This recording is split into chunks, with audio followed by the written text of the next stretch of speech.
اب بات یہاں بھی آتی ہے، حضور پاک صلی اللہ تعالیٰ علیہ وسلم کی اولاد امجاد، ہر مسلمان کو یہ بات معلوم ہونی چاہیے میرے آقا کی اولاد کتنی تھی، ان کی ازواج مطہرات کتنی تھی، حضور نے کتنی شادیاں فرمائی، صحابہ کی تعداد کیا تھی، عشرہ مبشرہ کتنے تھے، کون تھے، یہ سب باتیں ہر مسلمان کو معلوم ہو، اس لیے کہ وہ اگر اپنے نبی کی سیرت نہیں جانتا تو پھر کس کی سیرت جانے گا؟ کون ہے جو تمہارا آئیڈیل ہے، کون ہے تمہارا نمونہ عمل؟ میرے آقا صلی اللہ تعالیٰ علیہ وسلم کے 3 بیٹے ہوئے اور 4 بیٹیاں ہوئی، بیٹوں میں تینوں بیٹے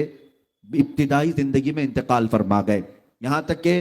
6 مہینے سے زیادہ کوئی بھی بیٹے آپ کے باحیات نہ رہے، حضرت عبداللہ، حضرت قاسم، حضرت ابراہیم، اخیر میں حضرت ابراہیم کا انتقال ہوا جب ان کی عمر 6 مہینے سے بھی کم کی تھی۔ اب میرے آقا صلی اللہ علیہ وسلم کے بیٹوں میں کوئی باحیات نہ رہے، بیٹیاں زندہ رہیں، حضرت زینب، حضرت رقیہ، حضرت ام کلثوم اور سیدہ کائنات سیدہ فاطمہ الزہرا رضوان اللہ علیہن اجمعین، یہ چاروں بیٹیاں باحیات تھیں۔ اب سنیے، جب حضور کے 3 بیٹوں کا انتقال ہوا،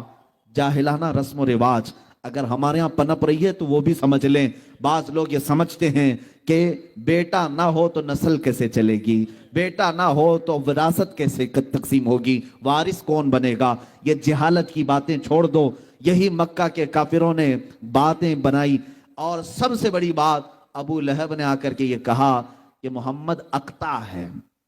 ابتر ہے۔ ابتر کا مطلب ہوا جس کی نسل کٹ گئی، جس کی نسل ختم ہو گئی، ابتر لفظ، اقطع لفظ۔ اس نے کہا حضور اکرم صلی اللہ تعالیٰ علیہ وسلم کو برا بھلا کہنے کے لیے، توہین رسالت کے لیے یہ جملہ استعمال کیا کہ اب بیٹے تو سب ختم ہو گئے، اب کوئی بیٹا نہیں، نسل کہاں سے چلے گی، نسل کٹ گئی ہے۔ رسول پاک صلی اللہ تعالیٰ علیہ وسلم کو جب کوئی ظالم اس طرح کی طعن و تشنیع کرتا ہے، اگر میرے آقا صلی اللہ علیہ وسلم کبیدہ خاطر ہوئے تو رب ذوالجلال نے آپ کو کبھی بھی ملول نہیں چھوڑا، اور نہ ہی رب ذوالجلال نے آپ کو کبیدہ خاطر اور غمگین چھوڑا، بلکہ آپ کے دل کی تسلی کے لیے رب ذوالجلال نے ایک سے ایک انعامات کی بارشیں فرمائی۔ اللہ تعالیٰ نے فوراً پوری سورہ اتاری۔ اے محبوب صلی اللہ تعالیٰ علیہ وسلم، یہ ظالم آپ کو کہہ رہے ہیں نسل کٹی ہے، آپ اقطع ہیں، ابتر ہیں، اللہ تعالیٰ نے فرمایا انا اعطیناک الکوثر فصلی لربک وانحر ان شانئک هو الابتر۔ اے محبوب، ہم نے تو آپ کو کوثر عطا کیا ہے، ہم نے آپ کو کوثر عطا کیا ہے، آپ اپنے رب کی عبادت کریں، قربانی کریں۔ آپ کی نسل کٹی نہیں، آپ کے دشمن کی نسل کٹی ہوئی ہے، یہ رب ذوالجلال کی طرف سے اعلان ہوا ان شانئک، اے محبوب بے شک آپ کا دشمن کٹی ہوئی نسل کا ہے۔ پتہ یہ چلا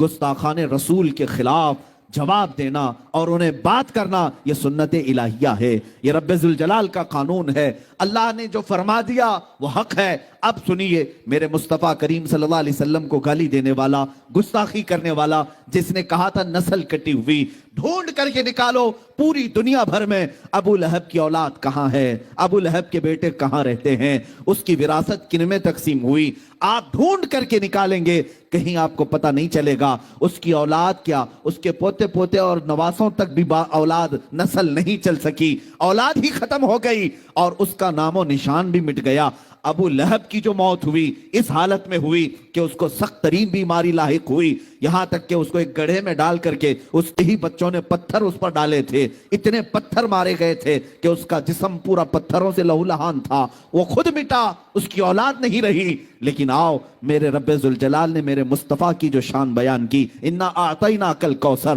اس آیت کی تفسیر کے اعتبار سے آج ہندوستان نہیں، جے پور راجستھان نہیں، بلکہ دنیا کے کسی بھی کونے میں جاؤ رسول اللہ کی آل و اولاد کی خوشبو تمہیں ضرور نظر آئے گی۔ ہر جگہ سادات موجود ہیں، سید حضرات موجود ہیں۔ یہ کس کی نسل ہیں؟ یہ فاطمہ الزہرا کی نسل آج پوری دنیا میں ہے، جن کو میرے آقا صلی اللہ علیہ وسلم نے اپنی اولاد فرمایا ہے۔ عزیزان گرامی، حضور کو کہنے والے کہ نسل کٹی ہے، وہ خود کٹ گئے، مگر میرے مصطفیٰ کی نسل آج پوری دنیا میں جس طرح محفوظ ہے، کائنات میں کسی کی نسل اس طرح سے محفوظ نہیں۔ ایک بات یاد رکھیں، حضور کی جو نسل ہے آج، اس طرح کی پوری دنیا میں کسی اور کی نسل محفوظ نہیں۔ سادات کے شجرے محفوظ ہیں، ان کے نسب محفوظ ہیں، اور ان کی آل و اولاد، ان کے خاندان، ان کے تمام حسب و نسب آج بھی محفوظ ہیں۔ جاؤ سادات کی خانقاہوں میں، وہ سارے شجرے اور تاریخ لے کر بیٹھے ہیں۔ میرے عزیزوں، اسی کو تو کہا گیا حضور پاک صلی اللہ تعالیٰ علیہ وسلم کی اولاد آج پوری کائنات میں ہے، اور یہی شان مصطفیٰ ہے جس کو اعلیٰ حضرت نے یوں کہا تھا، تیری نسل پاک میں ہے بچہ بچہ نور کا، تو ہے عین نور، تیرا سب گھرانہ نور کا۔ عزیزان گرامی، یہ شان مصطفیٰ ہے۔ جب کبھی کسی نے حضور کی ذات پر انگلی اٹھائی تو جواب کہاں سے آیا؟ خود خدائے قدیر و جبار کی طرف سے آیا۔ اللہ نے کبھی سورہ والضحیٰ اتاری، کبھی سورہ لہب اتاری، کبھی سورہ کوثر اتاری۔